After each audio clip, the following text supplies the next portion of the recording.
ये हि संस्पर्शजा भोगा दुःख योनय एव ते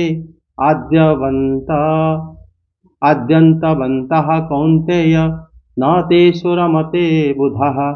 ये हि संस्पर्शजा भोगा दुःख योनय एव ते आद्यन्तवन्तः कौन्तेय न तेषु रमते बुधः।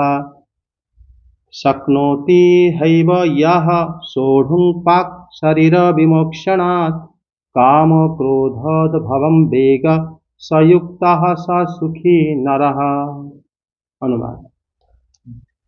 बुद्धिमान मनुष्य दुख के कारणों में भाग नहीं लेता जो कि भौतिक इंद्रियों के संसर्ग से उत्पन्न होते हैं। हे उनके पुत्र, ऐसे भोगों का आदि तथा अंत होता है, अतः चतुर व्यक्ति उनमें आनंद नहीं लेते। यदि इस शरीर को त्यागने के पूर्व कोई मनुष्य इंद्रियों के वेगों को सहन करने तथा इच्छा एवं क्रोध के वेग को रोकने में समर्थ होता है तो वह इस संसार में सुखी रह सकता है। जो व्यक्ति काम क्रोध से उत्पन्न प्रबल वेग को सहन कर लेता है वो भी जीते जी फिर वो सुखी है। मरने के बाद अगर मान लो आप काम को दमन कर लिया फिर उसमें सुख क्या, उससे फिर आप सुख नहीं होगे। माने जब मान लो हम जब मर जाते हैं, हमारी शरीर को लेकर आलिंगन करके हमारी पत्नी मान लो रोने लगे, और जब हम मर जाते हैं हमारी पुत्र हमारी शरीर को जला देता है, दोनों में हमें कोई अंतर नहीं लगता है ना। उसी समय हमारी पत्नी के आलिंगन में सुख प्राप्त होता है, ना वो अगर लड़का हमें जला देता है हमें दुख प्राप्त होता है, क्योंकि हम मर चुके हैं और प्राण ही नहीं है हमारे शरीर में। अगर हमारे शरीर में प्राण ही नहीं है, जिससे उस प्रकार मरने से पहले अगर हम लोग मान लो पुत्र आदि मान लो जला दिए और हम पाप प्राण शून्य है, उसी समय हम कोई अनुभव नहीं कर सकते कि हमें क्या हुआ। लेकिन मरने से पहले अगर किसी ने काम को क्रोध को मतलब रोक दिया है, जीत लिया, फिर वही जो है योगी है और वो सुखी है। मरने के बाद होने से उसका क्या मतलब है? वो तो अपने आप, जैसे हमें अभी जीते जी मेरे पास भागवतम है, मैं किसी को दान कर दिया तो मिल गया, मरने के बाद तो अपने आप किसी ना कोई तो ले ही लेगा, तो उससे दान कोई काम दान का फल भी हमें मिलना चाहिए तो नहीं मिलता। जीते जी हमारे पास जितना है हम किसी को दान दे धर्म करें उससे फल मिल जाता है। जीते जी हम अगर कामना को क्रोध को दमन करते गए तो उसका फल मिल जाएगा। शरीर नहीं रहेगा मरने के बाद, कि हम लोग उसके बाद तो कामना तो हमारा आया नहीं, कि शरीर मिलता ही जब छोटे से बड़े होंगे फिर धीरे धीरे कामना आएगा। यहां पर श्री भगवान बताते दो ही श्लोक पढ़े हम लोग। पहला 22 में बताते ये ही संस्पर्श सजा भोगा दुख यो न एवते है कौनतय। ये ही जो योगी मल जो भोग जिसको संस्पर्श सजा विषय संस्पर्श से उत्पन्न होता है। आप अगर किसी को छुए तो पता चलेगा ये कोमल है कठोर है या ठंडा है या गर्म है, जब तक नहीं छुए बता नहीं सकते। मुंह में डाला तो आप बताओगे ये मधुर है या अच्छा है बुरा है बता सकते, जब तक आपने खाया नहीं कैसे बताओगे। जब देखोगे आंखों से तब बताओगे या रूप आपके लिए सुंदर है या असुंदर है। विषय जब स्पर्श करता है भोग को तब विषय को सुख आनंद प्राप्त होता है। ये बात श्री भगवान बता रहे हैं। यही संस्पर्श सजा दुख योन है एवत है, ये दुख का कारण है और आद्यवंत इसका आदि और अंत दोनों है, क्योंकि एक क्षणिक है। जब तक हम कोई वस्तु मीठा खाते रहेंगे तो मीठा लगेगा, आदि अंत दोनों है इसमें, और क्षणिक भी है। इसीलिए ज्ञानी क्या करता है, इसमें न रमेता वो न रमते वो आकृष्ट होता है। आकृष्ट ना होने के पीछे कारण भी है, क्योंकि अगर हाँ सचमुच उसमें हमेशा आनंद मिलता तो आकृष्ट हो जाओ, लेकिन वो मिलता नहीं है इसीलिए वो आकृष्ट नहीं होते। और जो मूर्ख होता है वो समझ नहीं पाता, वो आकृष्ट होता है, ये फर्क है। यहाँ पर शिव भगवान बताते हैं कि मतलब संस्पुष्यन्ते इति संस्पर्शाः विषयास्ते भ्यो जाता ये भोगाः सुखानि ते वर्तमान कालो अपि। विश्वनाथ चक्रवर्ती ठाकुर बता रहे हैं कि भली भांति स्पर्श करने पर वो विषय हमें सुख देते हैं, फिर ये वर्तमान काल में भी सुख देना बंद कर देते हैं। इसका मतलब है अगर आप कोई वस्तु जीभ में मान लो रखा, स्वाद लगा, उसको रखते रखते रखते रखते भी वो फिर वही स्वाद भी आपको अच्छा नहीं लगेगा। मतलब वर्तमान समय में भी अगर वो आपको सुख नहीं दे रहा है, उसके बारे में सोच के आप किसी बात के लिए सुख का अनुभव करने के लिए चेष्टा कर रहे हो। कहने का मतलब विश्वनाथ चक्रवर्ती ठाकुर ये बात को कह रहे हैं, अगर रहते रहते जिस वस्तु को देख रहे हैं, आज देखो कल देखो, सब हमेशा देखते देखते फिर आपको अच्छा नहीं लगता। अगर वर्तमान में वस्तु होते हुए भी आपको अच्छा नहीं लग रहा, जो वस्तु आपके सामने है नहीं उसको पाने की चेष्टा रे आपका जीवन चेष्टा करते करते जीवन को नष्ट कर देना, ये कौन सी अकलमंदी है। तो इसी तरह इसलिए तो कहते हैं अकलमंदी लोग जो है, जिसके पास बुद्धि है वो ये काम नहीं करेगा। समझे कि नहीं? क्योंकि इंद्रिय स्पर्श से ही हमें सुख देते हैं, और वही इंद्रिय थोड़े दिन बाद उसी सुख को भी दुख देते हैं, है ना। कोई वस्तु अति कर दो आपको अच्छा लगेगा सुख का, लेकिन भगवान के बारे में अत्यधिक सुनते रहो और तो आपको बुरा लगेगा, बुरा नहीं लगेगा। अतः वो वस्तु अलग है, तो जितना भी पान करते रहो आपको आनंद बढ़ता जाएगा बढ़ता जाएगा। लेकिन जो जागतिक वस्तु है, जो हम थोड़े जिसको देखते हैं सुनते हैं सूंघते हैं, ये सब वस्तु जो है वर्तमान समय में भी वो थोड़े दिन बाद भी हमें दुख देना शुरू कर देता है। चिढ़ आ जाता है कि डेली में मतलब नहीं खा सकता ये दाल रोटी, हम लोग चिढ़ हो जाता है। लेकिन जिस जगह में कुछ खाने को नहीं मिलता वो स्वाद लगता है। लेकिन मनुष्य क्या करता है, उस वस्तु को पाने के लिए अपने जीवन का सारा समय दे देता है। इसी बात को भगवान बता रहे हैं कि अनौतेषु रमते बुधा, जो बुधा है, जो बुद्धिमान है, वो उसमें कभी भी इच्छा नहीं करता या उसी को ज्यादा ध्यान नहीं देता। जो मिला क्या करेगा उसमें, ज्यादा उसमें करके मिलने वाला क्या है। लेकिन लोग देखो ये विषय सुख जो कि उनको सुख दुख दोनों देता है, क्षण स्थायी है, उसको पाने के लिए पूरा जीवन नष्ट कर देते हैं।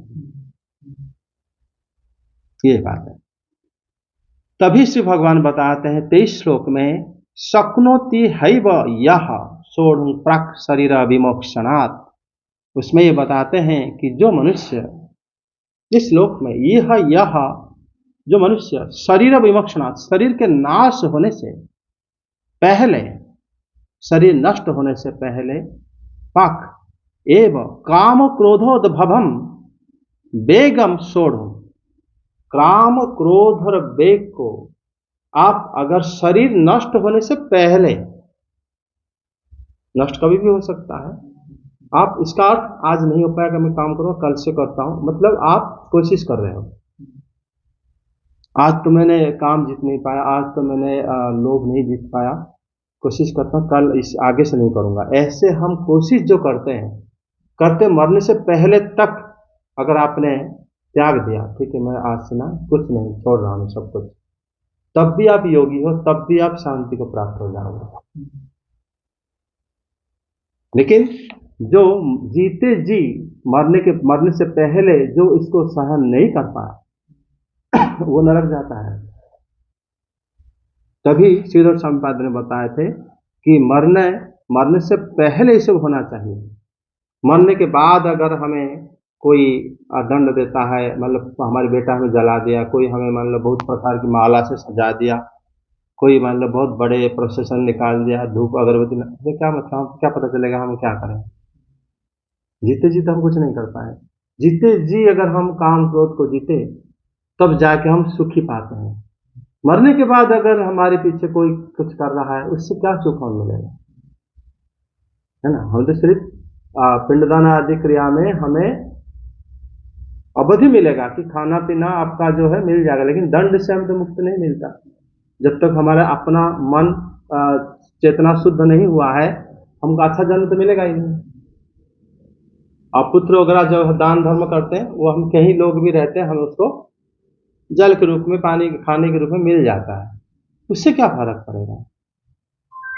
फर्क तो तब पड़ेगा जब हम खुद स्वयं इसी से दूर हो जाए। इसलिए जीते जी हम इस जगह से हम दूर हो जाना चाहिए, क्योंकि प्राण चले जाने पर शरीर को सुख दुख प्राप्त नहीं होता, और प्राण युक्त होने पर सुख दुख प्राप्त न हो, इसी तरह ही रहना चाहिए। अब हम लोग जीते जी यदि हम लोग सुख दुख को एड़ा नहीं पाया, या हम लोग से दूर नहीं हो पाए, या सुख दुख से जीतने की उपाय ना करें, या हम अपने शरीर को ऐसा ना बना पाए कि कामना क्रोध लोभ मोह मद मात्सर्य से हम दूर ना हो पाए, तो फिर जीते जी अगर नहीं हो पाए तो फिर बेकार है जीवन, फिर उसमें कोई फायदा नहीं होता। ये बात श्री भगवान बताए। ये मतलब कर्म संन्यास योग है, इस माध्यम से हम अपने कर्म को भगवान को अर्पण करते हैं।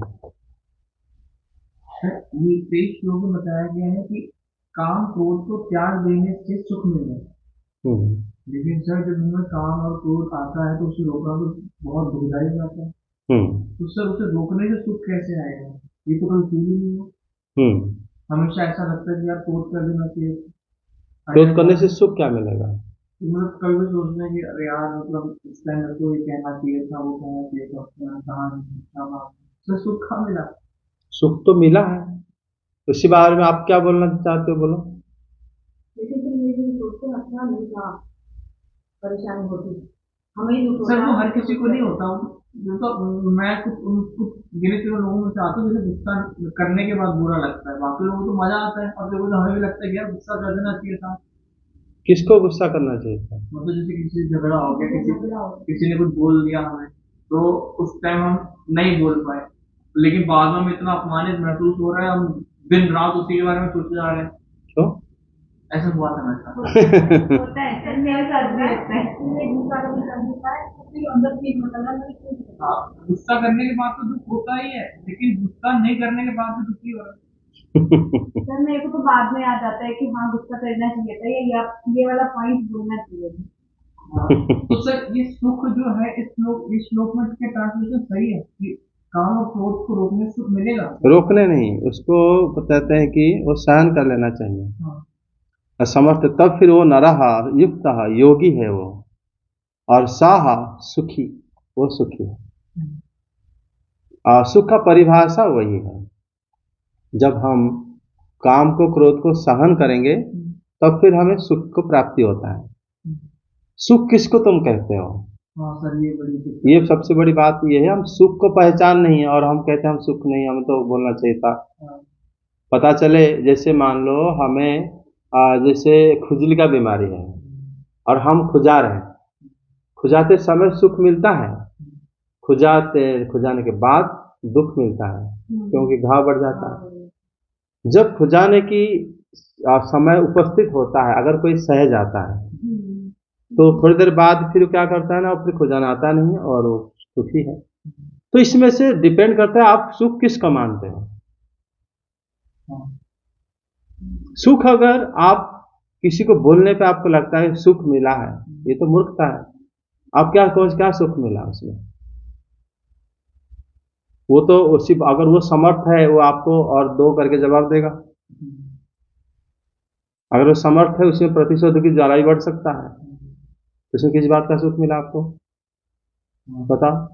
आप तो अपना काम भी नहीं कर पाओगे आके, आप उसी के लिए षड्यंत्र करोगे, लोग इकट्ठा करोगे, आप उसके लिए मतलब लॉयर के पास जाओगे, इसको सब कुछ जुगाड़ करना पड़ेगा आपको, इसमें क्या सुख मिला? बट सर हम गलत नहीं है तो भी हमें गलत किया जा रहा है किसी चीज से, तो हमें गुस्सा नहीं आएगा, तो उसके लिए बोलेंगे हमें जब गलत नहीं है, हमें अगर कुछ कह रहा है और हम उसको प्रतिक्रिया क्या देंगे? हम तो कह सकते हैं कि हम गलत नहीं है, कहने के बाद वो उसके बाद उसको समझ नहीं पाए, इसमें हमारा कोई दोष नहीं है। हम तो बोल दें कि हम गलत नहीं है और उनको लग रहा है तो वो सिद्ध करे, कुछ भी करे, लेकिन आप तो सुखी रहोगे, आप तो शांत रहोगे। अगर आप उनको सिद्ध करने के लिए आप बहुत झगड़ा मोड़ ले लिया, उसमें क्या मिलेगा आपको? कुछ नहीं मिलने वाला। काम क्रोध को सहना ही सुख है। बट सर 4 लोगों के सामने हमारी वो भी तो कर रहे हैं ना, वो गलत बोल के।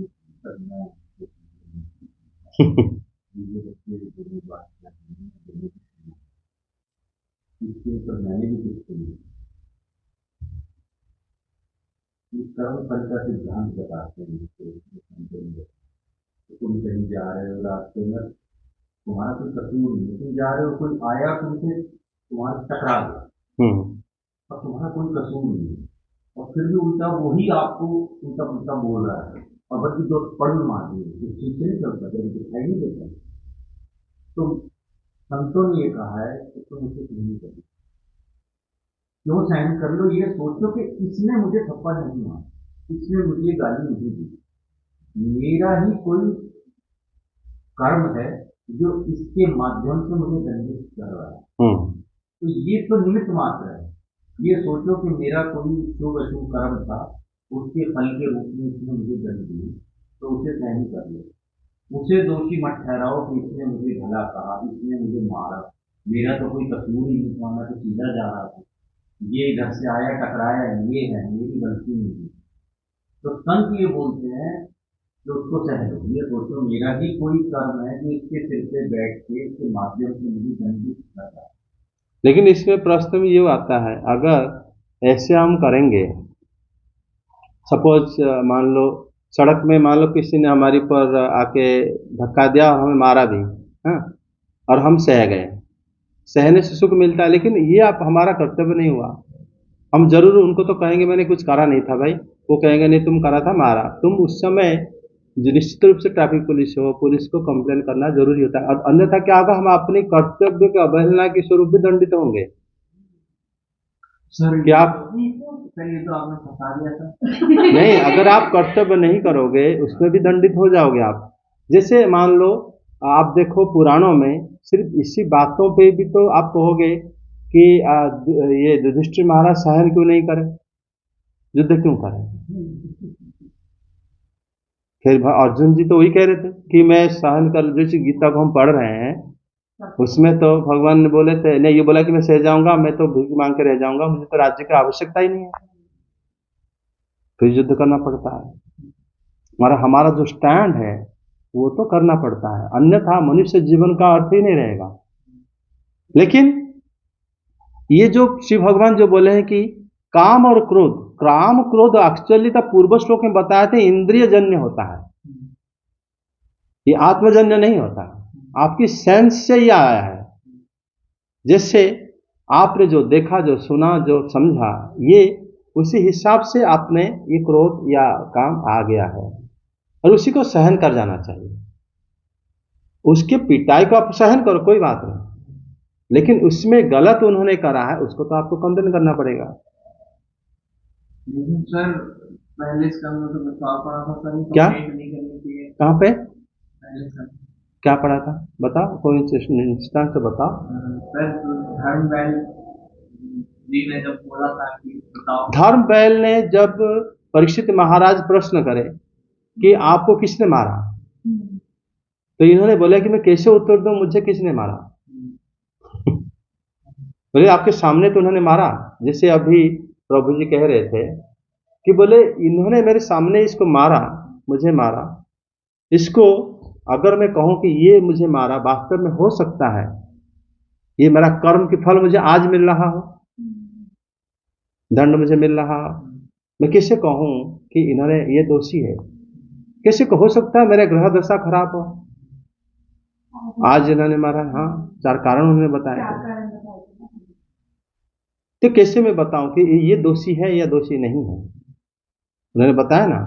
लेकिन जब राजा पूछ रहे हैं तब उन्होंने धर्मबैल जो है उन्होंने मना करे कि जो अगर चुगलीखोर वालों को जो दंड मिलता है, अगर मान लो कोई दंड अपराधी नहीं है उसको भी दंड मिल जाता है, मतलब जो अपराधी है उसको जो दंड मिलता है चुगलीखोर को भी दंड मिलता है। अर्थात तुम्हें यदि राजा आपके पास बुद्धि है, आप स्वयं विचार कर लो दोषी कौन है।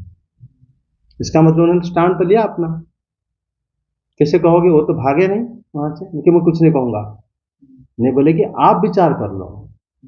उसी प्रकार पुलिस में जाके बताओगे कि मैंने ऐसा आ रहा था, वो ऐसे आया मुझे मारा, बाकी आप देख लो। इससे कम से कम आपका अपना कर्तव्य तो करोगे।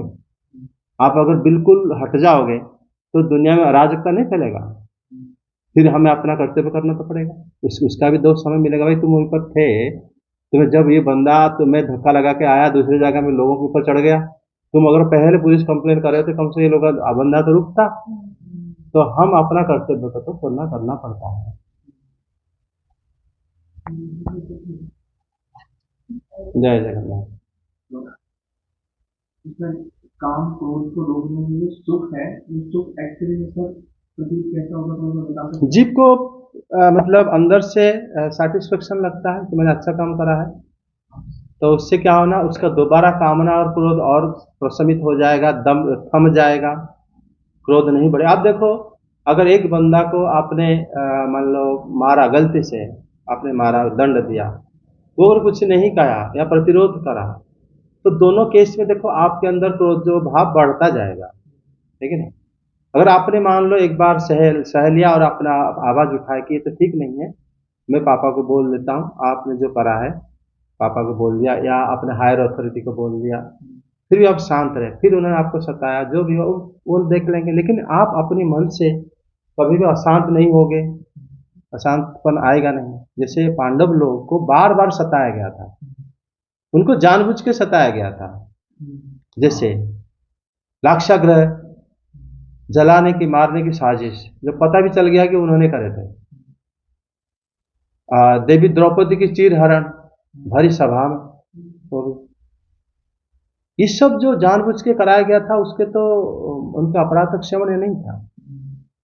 और भगवान उसी से प्रकट लीला कर रहे हैं।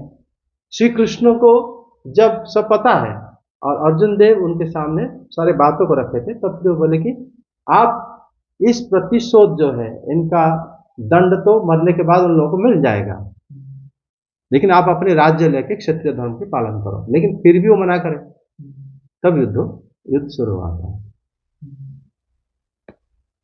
अपना धर्म पालन करने में, धर्म पालन हाँ करना चाहिए। उसमें पांडव लोग हमेशा खुश थे।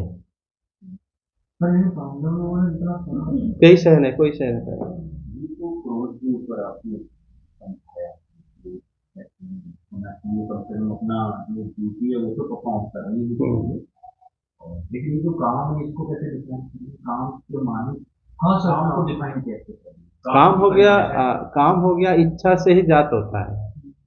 काम है इच्छा, डिजायर को कहते हैं कामना। और एक क्या होता है, कहाँ होनी चाहिए, कहाँ नहीं होनी चाहिए, कहाँ इस पे फुल स्टॉप होगा। जैसे यहाँ पर भगवान बताए कि इंद्रिय की जो संस्पर्श से ये आता है, उत्पन्न होता है, ज्ञानी जन आकृष्ट नहीं होता, क्योंकि ये दुख देता है, क्षणस्थायी है। जो मनुष्य काम क्रोध को मरने से पहले दमन करता है सुखी है। ये दो ही बात भगवान बताए। आपका प्रश्न है कामना को हम कैसे डिफाइन करेंगे। यहाँ पर कामना को हम लोग जो डिजायर, जिसको इच्छा कहते हैं, उसको पहला श्लोक 22 श्लोक के हिसाब से कि जो श्री भगवान बताए आद्यवंतः कौनते हैं, कि एक क्षणस्थायी है, इसीलिए उसके प्रति बुद्धिमान लोग नहीं जाते। जैसे कामना को डिफाइन करने के लिए भगवान ये 22 श्लोक में वही बात बताया है कि अगर ये स्थायी होता, हमें अगर परमानेंटली प्राप्त होता, तो इसमें इच्छा करके हमको कुछ मिलता, लेकिन ये क्षणस्थायी है और ये आद्यवंत दोनों है, आदि भी है अंत भी है। आपका आज जो वस्तु इच्छा है, कल वही वस्तु आपका अनिच्छा है। आपको अभी जजमेंट लिया है, जो वस्तु आज आप चाहते हो, थोड़े दिन बाद वही वस्तु आप नहीं चाहते। आपका इच्छा का आदि भी था और अंत भी था, इसलिए भविष्य की इच्छा को उसी तरह समझ जाओ कि मैं क्यों इच्छा करूं। और सर कामनाओं का जो वेग होता है सर, कभी कभार उसका वेग होता है कि हम सोचते हैं कि भाई मैं नहीं, इसीलिए भगवान यहाँ पर बुद्ध शब्द व्यवहार करे हैं, बुद्धि लगाना चाहिए। बुद्धि से जैसे पूर्व एक कामना लो बचपन का, जो बहुत प्रबल था, जैसे जैसे वो आज बिल्कुल नहीं चाहते आप, उसी तरह सोचो कि आसन मतलब कल के लिए आज भी मैं बचपना है मेरे पास, तो ये कामना आज मैं चाहूंगा, उसका क्या मतलब है आगे? वो भी फिर डिपता चला जाएगा, फिर और कामना आ जाएगा। तो भगवान यहाँ पर जो बताया है कि आद्यवंतः कौन्तेय न तेषु रमते बुधा, बुद्ध व्यक्ति जो बुद्धिमान है वो कामना को क्यों चाहेगा, है ना? क्योंकि हमारे मनुष्य जीवन में हम जितने परमायु यहाँ पर बिताए हैं, हम देखें कि कल में जो मुझे वस्तु अच्छा लगता था, मैं जो चाह रखता था कि यही करूंगा मैं लाइफ में, आज वो मेरा चाह बदल गया है। अर्थात वो चाह स्थायी नहीं है, आद्यवंत है।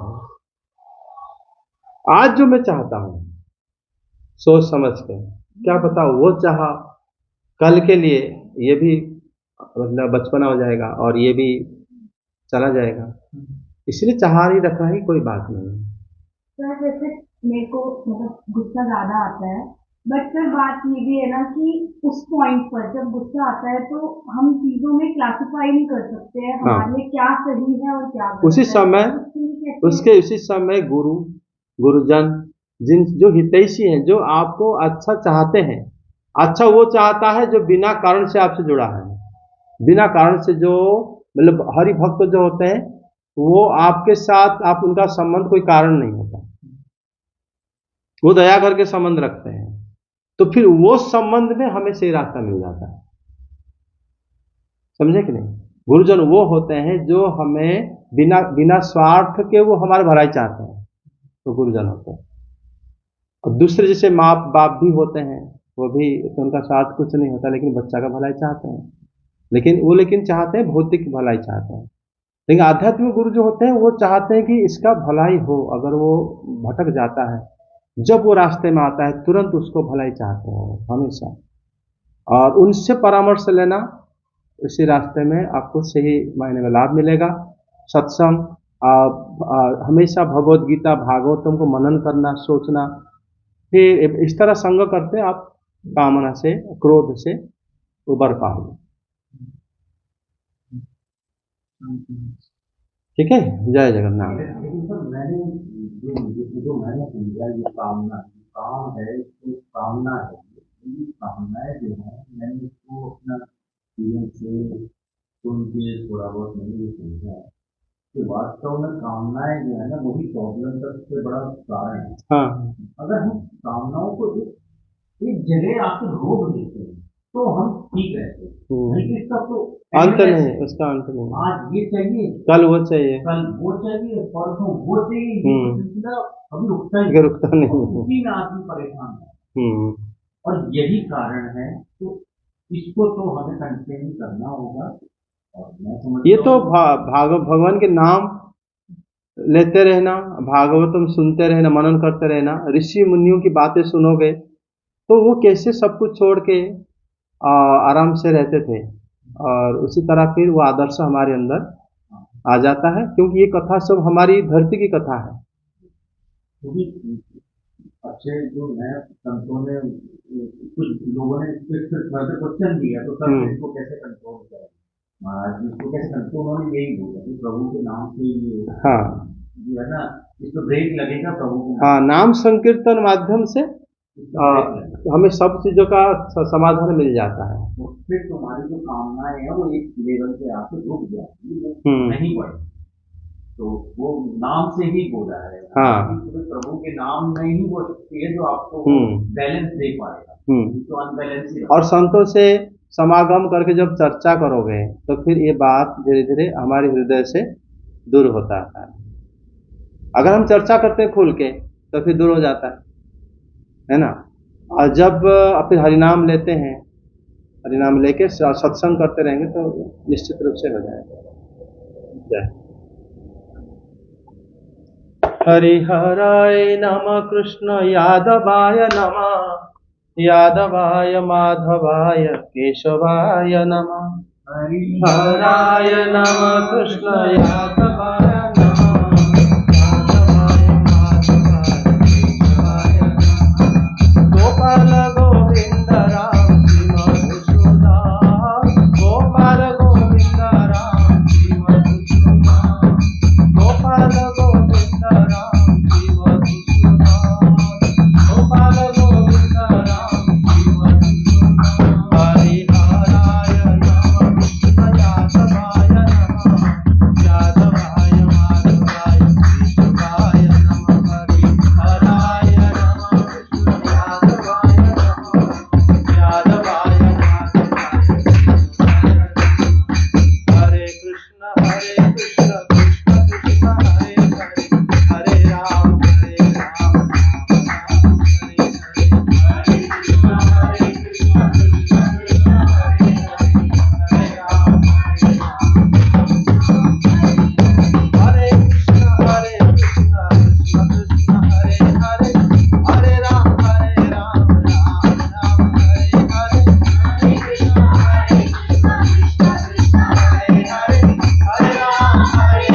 जय श्री कृष्ण चैतन्य प्रभु नित्यानंद श्री अद्वैत गदाधर शिवासादि गौर भक्त वृंद की जय।